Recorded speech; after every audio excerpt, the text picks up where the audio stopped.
গণ আন্দোলনের মুখে প্রধানমন্ত্রী পদ থেকে পদত্যাগ করে ভারতে গেছেন আওয়ামী লীগ সভানেত্রী শেখ হাসিনা। শেখ হাসিনা দিল্লিতেই গোপন আশ্রয়ে আছেন বলে এক প্রতিবেদনে জানিয়েছে দেশটির সংবাদ মাধ্যম। যুক্তরাজ্যের কাছে রাজনৈতিক আশ্রয় প্রার্থনা করলেও এখনও ব্রিটিশ সরকার তার আবেদন মঞ্জুর করেনি। তাই যুক্তরাজ্য আশ্রয় না দেওয়া পর্যন্ত ভারতেই থাকবেন শেখ হাসিনা।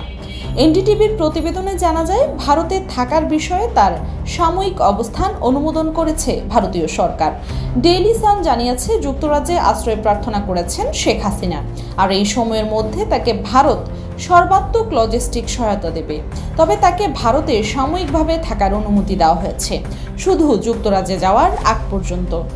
ভারতের আনন্দবাজার পত্রিকার প্রতিবেদন অনুসারে দিল্লির সর্বদলীয় বৈঠকে ভারতের পররাষ্ট্রমন্ত্রী এস জয়শঙ্কর বলেছেন, ভবিষ্যৎ নিয়ে ভাবার জন্য শেখ হাসিনাকে আপাতত কিছুদিন সময় দিয়েছে ভারত।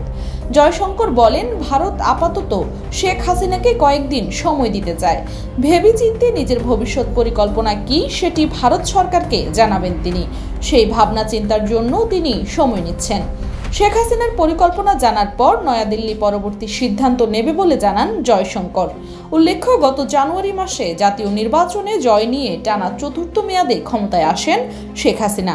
তবে কোটা সংস্কার ঘিরে জুন মাসে শুরু হওয়া ছাত্র বিক্ষোভ জুলাইয়ের শেষ ও আগস্টের শুরুর দিকে ব্যাপক সরকার বিরোধী আন্দোলনে রূপ নিলে মাত্র 7 মাস পরেই ক্ষমতা ছাড়তে বাধ্য হয় শেখ হাসিনা সরকার।